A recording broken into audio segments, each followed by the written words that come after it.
dengan menambahkan wawasan kebangsaan, memberikan pemahaman moderasi beragama. Dimulai dari diri sendiri, keluarga, dan juga lingkungan kampus sehingga tercapailah ketahanan nasional ya. Kita harus benar-benar menjadi warga negara yang baik gitu.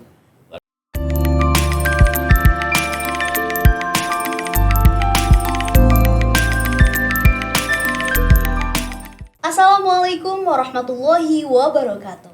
Halo generasi Hasanuddin Muda, kembali lagi di podcast Sikap, Sarana Informasi Kampus UIN Sultan Maulana Hasanuddin Banten. Bersama saya Hasri Amalda dan teman saya Imela Nurleli yang akan memandu acara podcast pada kali ini. Pada podcast kali ini kita akan membahas tentang BNPT-RI dan penguatan kampus kebangsaan. BNPT-RI, Badan Nasional Penanggulangan Terorisme Republik Indonesia, telah aktif dalam upaya penguatan kampus kebangsaan sebagai bagian dari pencegahan dan penanggulangan terorisme di Indonesia. Oleh karena itu, pada kesempatan kali ini kami mengundang narasumber yang sangat luar biasa dan ahli di bidangnya, yaitu Bapak Mayor Jenderal TNI Rudi Widodo selaku Deputi Bidang Pencegahan, Perlindungan, dan Deradikalisasi BNPT Republik Indonesia. Dan juga di sini kami menghadirkan yakni Bapak Dr. Haji Hidayatullah MPD selaku Wakil Rektor Bidang Mahasiswa dan Kerjasama. Mari teman-teman semuanya kita sapa terlebih dahulu ya. Halo Bapak. Halo Bapak. Apa kabarnya? Bagaimana nih Bapak kabarnya? Alhamdulillah sehat.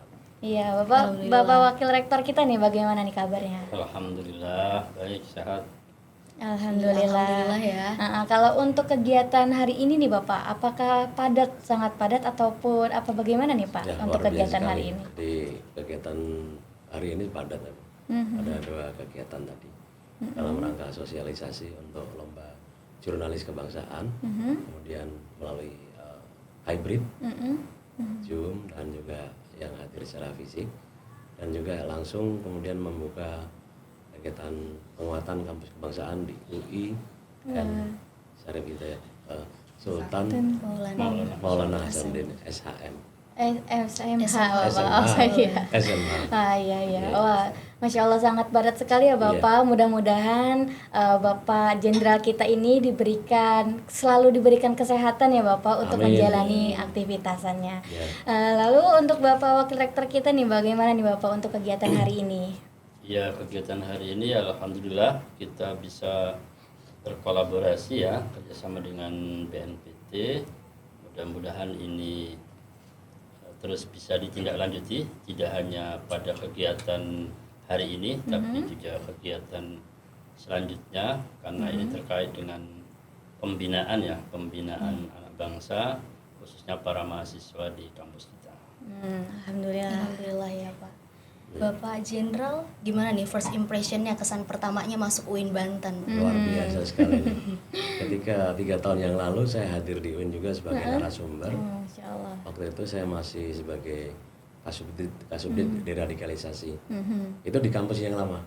Oh, di kampus 1 ya, Pak? Masih di kampus kampus 1, iya. Kampus yang lama yang suasananya penuh dengan keramaian. Sekarang begitu datang di kampus yang kedua yang baru ini, luar biasa sekali. Udaranya segar, pemandangan gunung, kemudian longgar dan bersih serta luar biasa. Terkesan sekali saya. Alhamdulillah. Untuk perjalanannya gimana Bapak? Lancar menuju? Alhamdulillah lancar karena dekat-dekat saja. Saya tinggal di Banten juga. Oh, gitu Bapak. Iya. Baik Bapak. Selanjutnya kita bakal langsung tanya-tanya aja nih ya teman-teman semua, karena mungkin teman-teman yang di rumah juga udah nanti nih kira-kira kita mau bahas apa sih? Kira-kira ada pertanyaan apa aja sih? Pastinya kayak gitu ya Bapak ya. Baik, lanjutkan kepada Malda. Iya, baik Bapak. Berbicara mengenai BNPT Republik Indonesia, mungkin boleh dijelaskan Pak terkait BNPT itu apa? Jadi BNPT itu LPNK, lembaga pemerintah non kementerian. Sebenarnya lembaga yang didirikan sejak tahun 2010. Terus mempunyai tujuannya untuk apa? Tujuannya untuk sebagai suatu lembaga yang mengoperasikan bidang pencegahan dan penanggulangan tindak pidana terorisme. definisi terorisme dengan teroris itu beda. Kalau teroris itu orangnya. Kalau terorisme itu paham atau idenya atau gagasannya.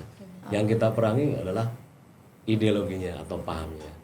Terorisme ini. Terorismenya, bukan terorisnya. Kalau teroris juga warga negara Indonesia. Iya. Yang pas ada kesalahan dikit-dikit ya kita luruskan lagi. Gitu. Jadi dari pahamnya, dari idenya gitu ya Bapak Kita ya. balikkan.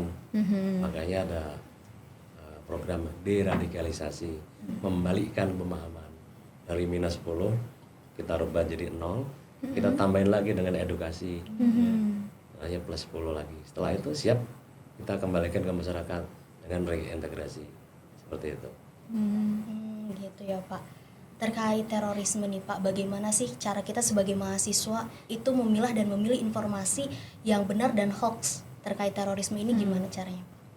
Ya, yang pertama harus pahami bahwa terorisme itu bukan sekedar isu, tapi ini suatu nyata, hal yang nyata. Berarti cari sumbernya dulu. Mahasiswa sebagai sivitas akademik ya, tentunya berpikir dengan segenap teori. Ini nyata. Ya, hal yang nyata. Tentunya cari informasi ke BNPT-nya langsung. BNPT juga ada kepanjangan tangan, ada FKPT, yaitu Forum Koordinasi Pencegahan Terorisme. Ini mitra BNPT yang ada di tiap provinsi. Ada 34 FKPT. Kemudian bisa cari juga lewat webnya. Webnya ada portal BNPT, ada bnpt.go.id, ada FKPT Center, ada Humas BNPT, ataupun ada call center BNPT di nomor 174. Di nomor 174 berarti itu nanti itu ada untuk layanan. Bisa untuk layanan. Oh, Bisa gitu. ada Berarti yang- pengaduan dari mahasiswa boleh? Boleh. Hotelan juga langsung itu aktif di situ.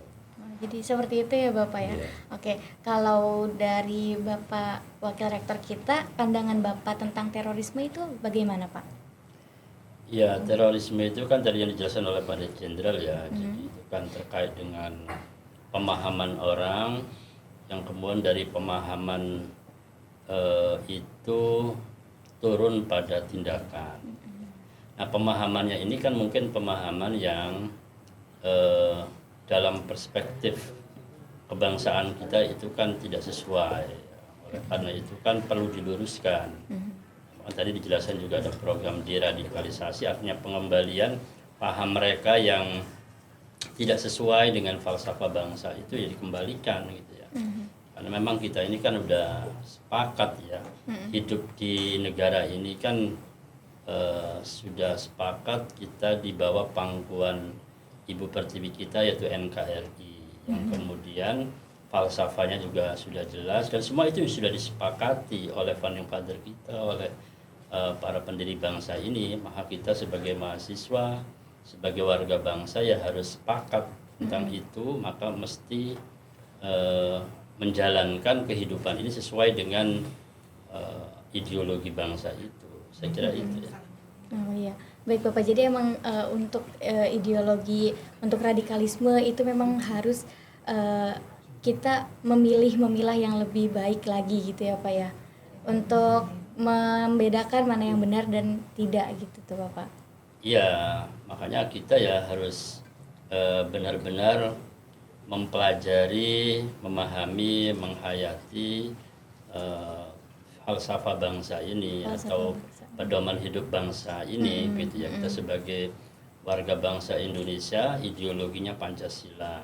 Dan kalau kita sebagai kebetulan kita adalah warga yang beragama Islam, ya kan dijamin oleh negara untuk bisa menjalankan kehidupan keberagamaannya itu sesuai dengan nilai-nilai ajarannya. Kan itu kan udah dijamin, artinya setiap warga bangsa Indonesia harus beragama dan bisa menjalankan kehidupan keberagamaannya itu sesuai dengan ajarannya, tetapi tidak boleh keluar dari kerangka besar kita hidup di negara Indonesia ini. Oh, iya, Kita ini bukan negara agama ya, tapi kita ini adalah negara Indonesia yang menjamin agama setiap warga negaranya. Dan itu sudah tercantum dalam Undang-Undang Dasar 45 kita begitu ya. Saya kira itu. Oh, baik Bapak. Dilanjutkan? Iya, baik Bapak. Terkait bagaimana mahasiswa berperan aktif dalam mencegah penyebaran ideologi radikal nih Pak di kampus. Itu cara mencegahnya seperti apa Pak? Jadi pertama-tama harus disikapi dengan bijak. Ikuti perkembangannya dulu. Perkembangannya seperti apa, kemudian cari dan ketahui informasi itu benar-benar informasi fakta atau sekitar berita hoax. Berita hoax pun juga harus dilakukan klarifikasi agar setelah ada konfirmasi baru kalau ini benar ya benar, kalau salah salah. Sebagai generasi muda, mahasiswa tentunya sebagai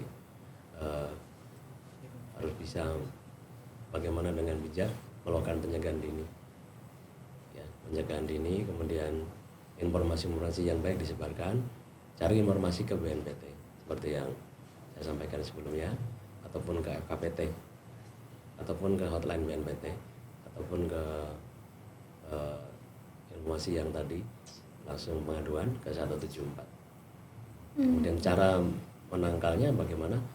Ya mahasiswa kan dengan adanya kegiatan seperti sekarang ini untuk launching kampus kebangsaan, diharapkan Indonesia mempunyai public resilient dari minimal individu, dari diri sendiri, ketahanan pada diri sendiri, public resilient dari diri sendiri, kemudian levelnya komunitas ataupun keluarga, family, dan selanjutnya pada masyarakat. Setelah masyarakat ini public resilient meningkat kepada levelnya ke level nasional ataupun negara, sehingga tercapai ketahanan nasional yang dinamis. Kalau sudah tercapai ketahanan nasional, seluruh komponen bahu-membahu dan bersatu dapat dengan mudah mencegah, mengetahui secara dini atau yang disebut kita dengan istilah pencegahan dini. Saya ulangi dengan istilah pendeteksian dini. Kemudian bisa mencegah secara dini, ya, mencegah sebelum terjadi. Kalau sudah terjadi ya menanggulangi secara dini, secara awal, seperti itu. Demikian. Baik, para generasi Hasanuddin Buddha, jadi untuk pencegahan ideologi radikalisme menurut BNPT sendiri itu harus ada ketahanan dimulai dari diri sendiri, keluarga, dan juga lingkungan kampus sehingga tercapailah ketahanan nasional ya Pak. Baik, untuk Pak Warik 3 bagaimana Pak cara pencegahan ideologi radikalisme di lingkungan kampus Pak? Ya, kita kan memang punya beberapa unit ya lembaga kemahasiswaan. Maka dari unit-unit lembaga kemahasiswaan ini ya diharapkan bisa membina anggotanya atau para mahasiswa ikut gabung pada organisasi ini, tapi tentunya yang kemudian tidak ditanamkan paham-paham yang di luar ya, di luar garis negara kita. Misalkan ada paham-paham tadi yang disebutkan baik paham teroris maupun radikal itu ya, ini yang perlu kita hindari dan kita akan coba terus deteksi ya dan selalu adakan koordinasi karena memang sering ada informasi-informasi itu tapi kita juga belum memiliki data yang akurat ya, jadi kita selalu deteksi, kita coba antisipasi. Makanya ke depan mudah-mudahan kita terus lanjutkan dari kegiatan hari ini, launching ini dengan program-program yang lainnya sehingga gerakan-gerakan mahasiswa untuk cinta tanah air, cinta bangsa ini benar-benar tidak hanya slogan tapi juga mendarah daging bahasanya begitu sehingga menjadi jati dirinya. Karena kita ini kan kalau masih berkutat pada urusan itu ya kita akan selalu tertinggal dengan bangsa lain yang orang lain sudah melejit maju ke depan tapi kita masih berkutat pada hal-hal yang memang sebenarnya itu sudah menjadi kesepakatan bersama founding father kita. Dengan adanya NKRI itu kan sudah selesai itu sebenarnya. Artinya kita sudah bersepakat dengan berbagai macam aneka ragam budaya, bangsa dan agama di negara kita, mereka kan sudah menyepakati bahwa kita satu NKRI, maka kita isi, tapi tidak lagi kemudian setback begitu ya kepada perjalanan bangsa sebelum kemerdekaan. Itu kan artinya setback. Kita harus ke depan Tapi ya juga yang namanya orang kan tidak semua sama. Nah, oleh karena itu kita perlu tanggulangi, kita cegah, begitu kita antisipasi, baik tadi ada bahasanya preventif maupun preventif selalu kita lakukan. Dan inilah perlunya kolaborasi kelembagaan. Jadi karena kita kampus juga tidak memiliki instrumen khusus untuk mendeteksi, nah BNPT punya instrumen. Nah itu kita saling kolaborasi sehingga tetap mahasiswa kita ini terawat, terjaga ideologinya sebagai anak bangsa Indonesia. Kira itu. Betul. Baik, untuk Bapak Jenderal, Pak, bagaimana jika ada mahasiswa nih Pak yang terpapar ideologi radikalisme? Itu cara BNPT menanggulanginya itu seperti apa, Pak? Ya pertama-tama laporkan dulu ya, laporkan dulu ke BNPT ataupun ke aparat setempat di kewilayahan. BNPT yang di wilayah juga kepanjangan tangannya namanya FKPT. Jadi laporkan, kita akan melakukan suatu proses deradikalisasi agar yang terpapar itu bisa sembuh. Kita, karena apa ya, kita harus berikan obat sesuai dengan dosisnya. Terpaparnya levelnya berapa nih, maka segera diberikan dosis. Dengan cara apa ya, kita identifikasi dulu. Kalau sudah terpapar, kita identifikasi dulu. Dari identifikasi tersebut kita dapat mengetahui hasilnya, kita dapat menilai dengan melalui asesmen tadi ya. Kita nilainya berapa, hasilnya berapa. Wah ini terpaparnya parah nih, minus 15 nih. Gitu. Kemudian kita lakukan rehabilitasi. Rehabilitasinya dengan apanya? Ya kalau dia terpapar di bidang pemahaman agama ya, berarti diberikan tambahan tentang materi moderasi beragama.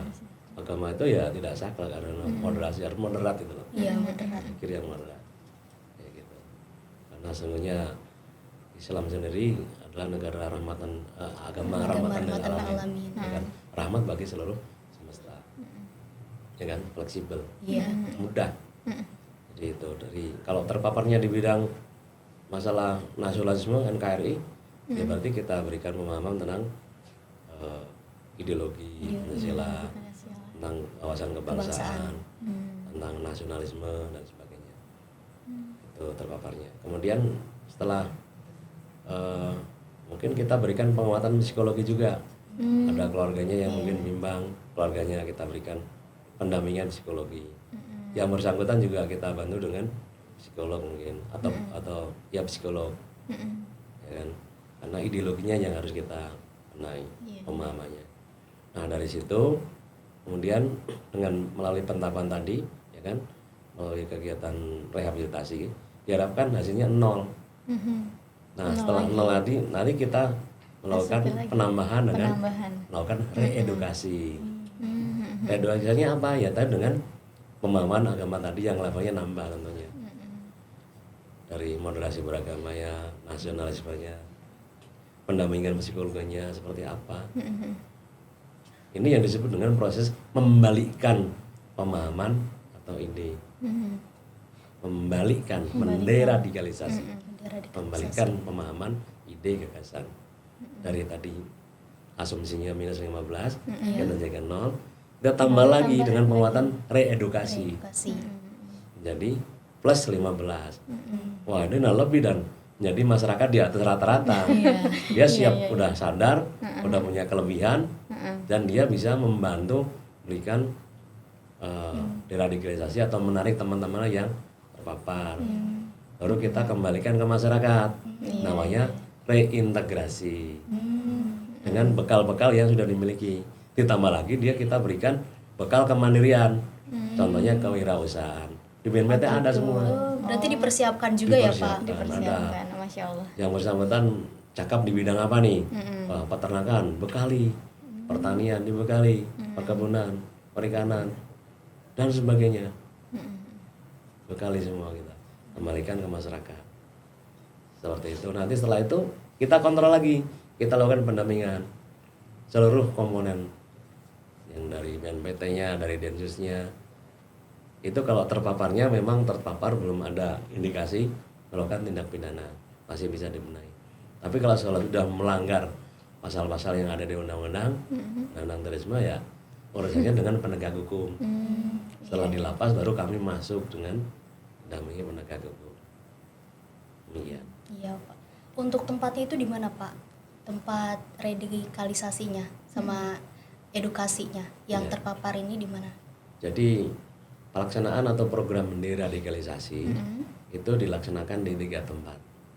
Yang pertama jadi dia terpapar ataupun terkena virus radikal terorisme itu mungkin dia sudah tertangkap oleh pihak aparat keamanan, ya, oleh aparat keamanan.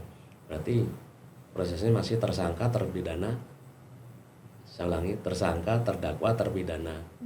Ini masih di rumah tahanan, di dalam pengawasan ataupun kewenangan pihak kepolisian dari Densus 88. Entah di Rutan Cikias, entah di Rutan Polda Metro Jaya. Ini masih tersangka, terdakwa, terpidana. Kita masuk program identifikasi. Setelah dia naik statusnya menjadi narapidana, maka dia dikembalikan dan putus hukuman yang berkekuatan tepat. Dia ditempatkan di lembaga pemasyarakatan, baik di Sentul, di BNPT maupun di seluruh Indonesia yang tersebar lembaga pemasyarakatan yang ada terorisme. Kemudian kita lakukan program deradikalisasi tersebut di lapas-lapas, Oh, di lapas Pak. di lembaga pemasyarakatan, melalui 3 tahap tadi. Iya. Saya bilangnya ada 4 tahap. Pertama identifikasi Identifikasi. untuk mendapatkan asesmen atau penilaian, kemudian melakukan rehabilitasi, selanjutnya reedukasi, dan keempatnya reintegrasi. Kemudian setelah dia bebas kembali ke masyarakat, itu kita lakukan deradikalisasi lagi, dicek lagi kita Dicek lakukan lagi, lagi. Pak.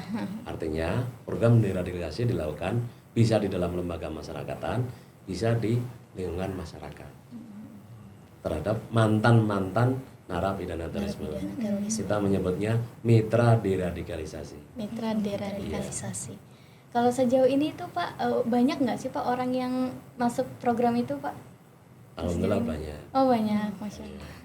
Ya berarti banyak yang Iya, terorisme iya. yang Terorisme pahamnya yang masih radikal ya. radikal gitu ya. Oh, seperti itu.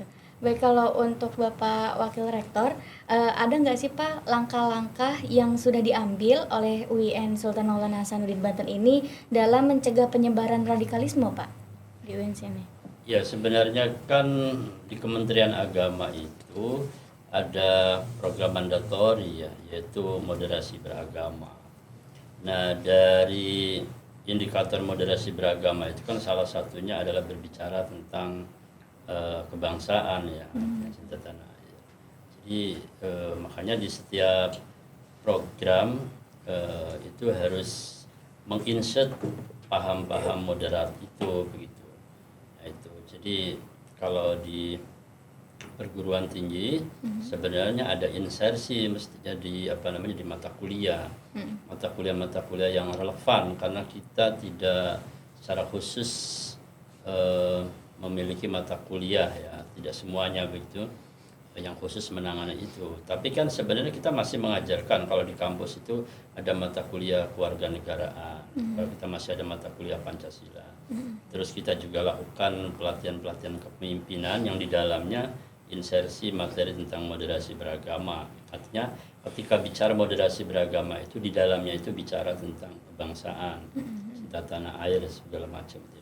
Saya kira itu karena memang persoalan radikalisme dan terorisme ini kan bukan karena memang dia tidak paham tentang dampaknya, tapi karena justru ada yang paham, tapi juga ada yang karena setengah paham. Yang repot itu kan yang setengah paham.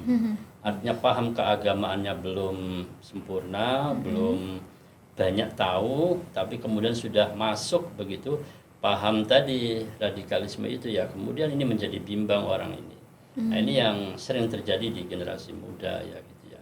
Oleh karena itu perlu paham keagamaan juga mendalam dan paham kebangsaan juga mendalam, sehingga memang dia barusan punya sikap yang baik. Nah, mahasiswa ini kan masih dalam tahap mencari jati diri ya.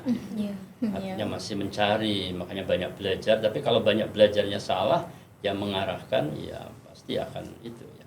Oleh karena itu ya perlu kita terus pantau ya lewat kegiatan-kegiatan kemahasiswaan, baik melalui seminar, pelatihan, segala macam itu, untuk memberikan pemahaman yang lebih kafah begitu ya tentang keagamaannya.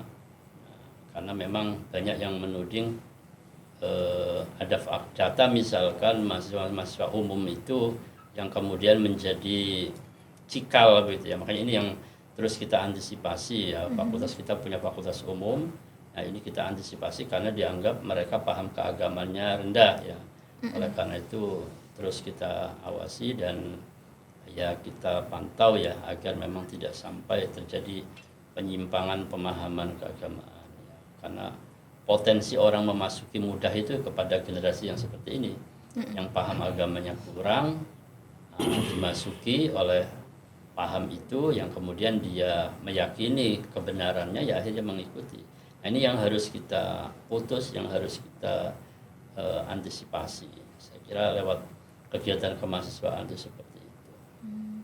Berarti kegiatan-kegiatan kemahasiswaan juga dapat menjadi upaya pencegahan terorisme dan ideologi radikalisme ya Pak? Oh iya, makanya kami juga berterima kasih pada jenderal ini. Kalau bisa nanti ya tadi itu ada duta apa aja tadi? Duta damai. Duta Damai, damai ya bisa ya. jadi nanti juga di kampus kita ini juga ada ya kan begitu. Tidak hanya duta kampus, ini kan duta kampus ini. Iya, Duta betul. kampus. Nanti Ya, bisa kita bisa bentuk ditindaklanjuti duta damai. menjadi duta damai sehingga memang mahasiswa juga menjadi agent ya untuk di masyarakat. Iya. Sehingga nanti kalau ada program kuliah kerja nyata itu bisa menyebarkan di masyarakat menjadi kampung kebangsaan misalkan, membentuk lagi duta damai di masyarakat. Jadi harus memang seperti itu.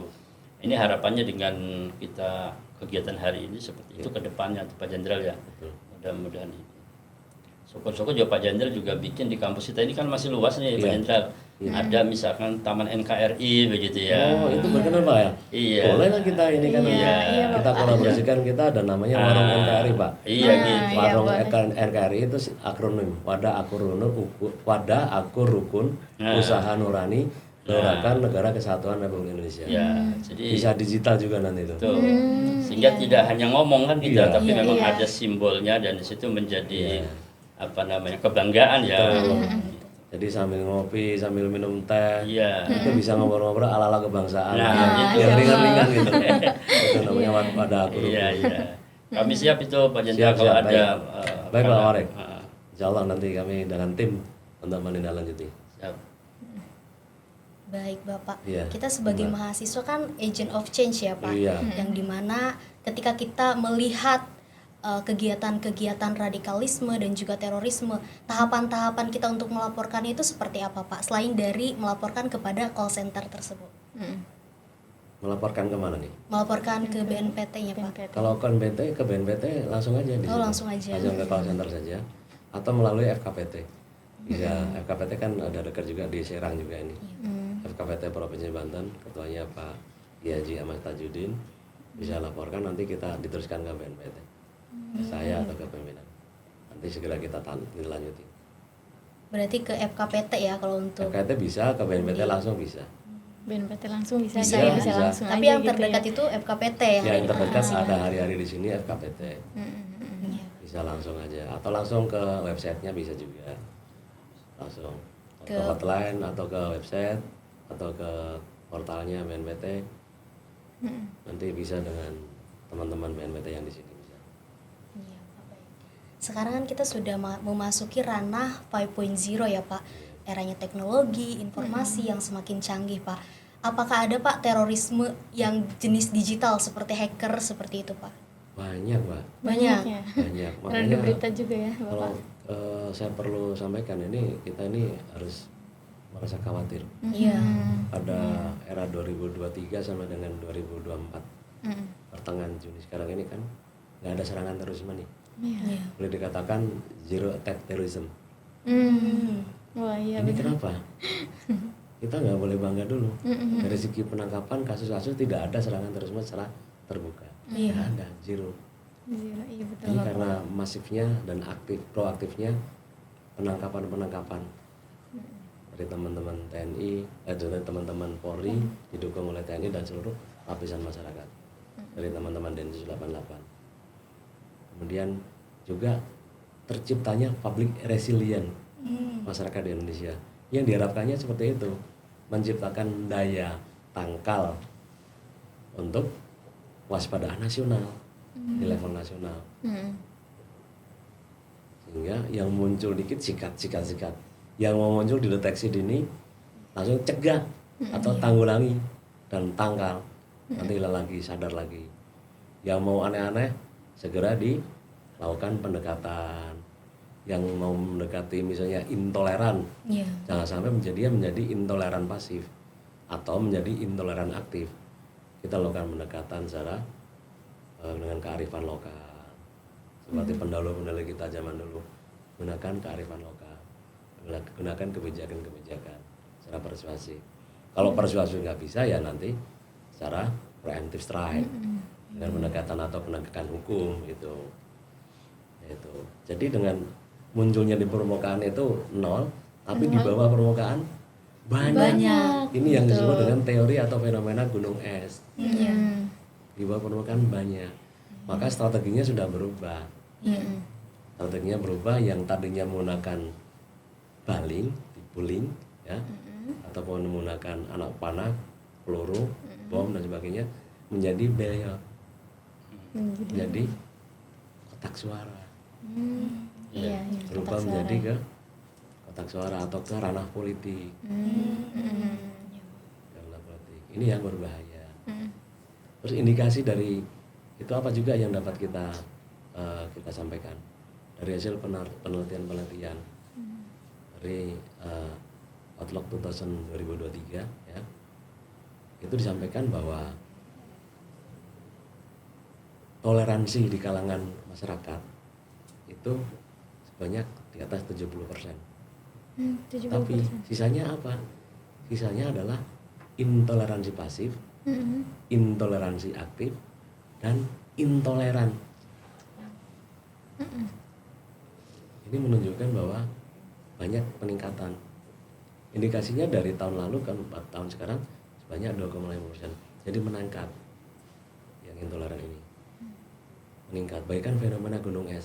Ini bahaya, bisa suatu waktu meledak. Maka dengan cara gencar kita melakukan proses pencegahan. Karena mencegah dulu sebelum terjadi. Kalau sudah terjadi, mengobati itu lebih berat. Lebih baik mencegah. Lebih baik mencegah daripada mengobati ya Pak. Ini ada data-datanya dengan indikasi penelitian tadi. Fenomena gunung es. Bukan berarti dengan adanya aman terus selesai. Tidak, ternyata ada di bawah permukaan. Ini luar biasa sekali. Ini tujuannya, makanya kita lakukan dengan public resilient tadi. Maka BNPT mempunyai 7 program prioritas. Apa tuh Pak programnya? Pengen tahu ya? Iya, pengen tahu. Ya. Yang pertama, ya, ini melakukan pemberdayaan terhadap perempuan, ya, remaja dan anak-anak. 1. Kenapa? Karena mayoritas pengguna medsos itu. Iya, betul. Mulai dari anak kecil, perempuan dan remaja ya. Itu. Mama juga. Apalagi mama yang tidak punya kegiatan, itu mayoritas. Betul, itu yang gampang terpapar. Artinya apa? Bahwa ini yang Mbak tanyakan tadi, pertanyaannya, jawabannya ini dulu ya, baru ke pertanyaannya. Ini menunjukkan bahwa dunia maya atau internet itu berpengaruh, sangat aktif sekali. Ternyata penularannya ataupun penyebaran virusnya melalui dunia maya atau internet.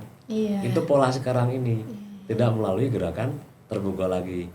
Kalau dulu kan datang di bayat, salaman selesai. Karena melalui internet atau dunia ya, medsos dan sebagainya. Ya, makanya kita lakukan pemberdayaan itu 1.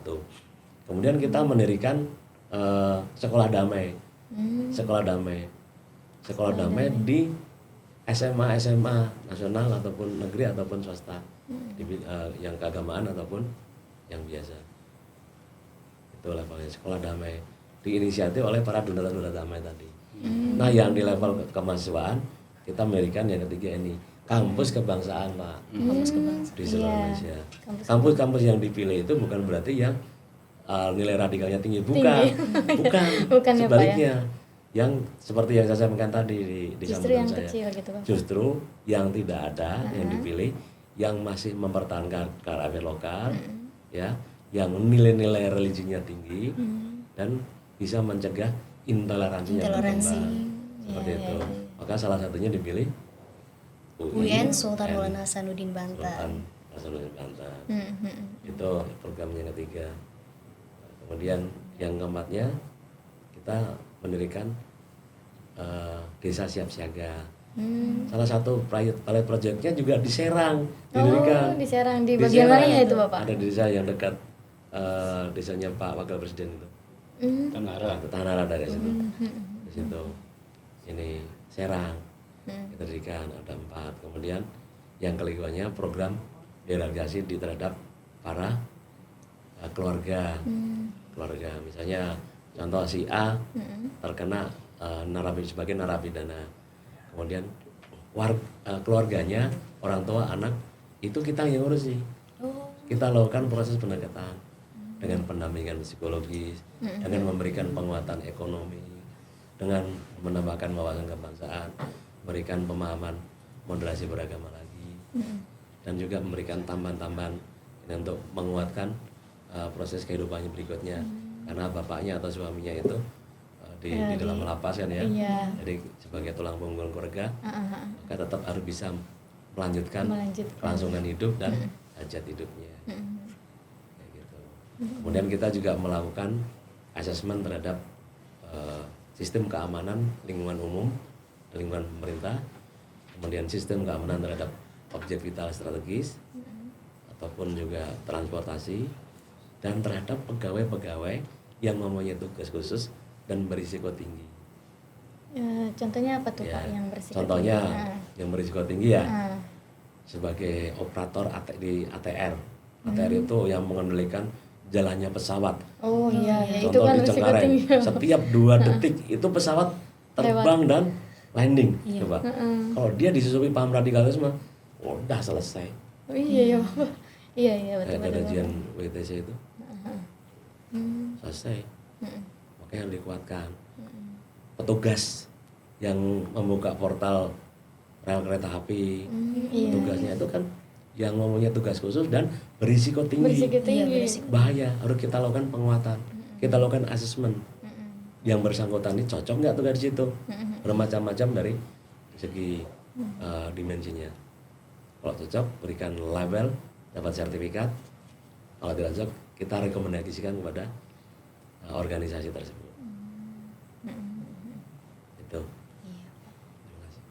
Baik Bapak, kita kan nanti di 2045 itu akan ada yang namanya masa keemasan ya Pak, yang dimana kita sebagai Gen Z yang akan menjadi pemimpin-pemimpin masa depan nih Pak. Apakah ada Pak kegiatan-kegiatan yang khusus nih oleh BNPT Republik Indonesia ke kampus-kampus lain dari seminar ini? Ada, salah satunya dalam rangka mendukung penguatan kampus kebangsaan, kita buat lomba jurnalis kebangsaan. Oh, seperti yang kayak tadi itu Bapak ya. pagi itu Zoom Ini ya. salah satu contohnya. Banyak nanti yang menarik. Wah, Apa aja tuh Pak? Kita bikin namanya kawasan terpadu Nusantara untuk program ke depan ini jangka pendek, panjang, yaitu dengan memanfaatkan edukasi ekonomi dan turisme. Kemudian program warung NKRI digital, akronim dari Wadah Akur Rukun Usaha Nurani Gelorakan Negara Kesatuan Republik Indonesia. Digitalnya artinya demi Indonesia, Gelorakan Indonesia, Gelorakan Indonesia dengan informasi teknologi dan komunikasi. Ini jadi situ ada akronimnya dengan simbol sebuah warung tadi yang ide yang disarankan Pak Warek tadi itu alhamdulillah kita terima, nanti kita lanjuti, kita bikin suatu taman, ada warungnya. Warung itu bukan hanya sekedar akronim saja, tapi bentuk fisik warung beneran. Ada gula, kopi, teh. Teh itu toleransi, empati, harmoni. Ada akronim banyak, gula, kopi, teh banyak itu. oh, bagus. Terus sambil ngobrol ala-ala kebangsaan dalam rangka untuk membentengi, mencegah pemahaman kepada masyarakat. Bisa live juga, podcast. Oh, di sana ya Adu Pak. bako, apalagi Pak. Iya. Ngobrol-ngobrol. Itu nah, lomba tadi, lomba yang lain-lain banyak. Kita lakukan bekalan-bekalan. Jadi mahasiswa sebagai Gen Z, kemudian sebagai generasi penerus tentunya harus mempunyai jati diri, harus mempunyai jati diri yang kuat. Dalam hal melakukan suatu tindakan harus istilahnya jangan langsung sebarkan dulu, terima sebarkan, tapi perlu dicek dulu, perlu tabayun dulu bahasanya. Tabayun apakah benar atau tidak ini. Cari dari sumber terpercaya, BNPT misalnya, FKPT misalnya, dari teman-teman yang ada di kepolisian misalnya. Kalau ini benar ya silakan diteruskan.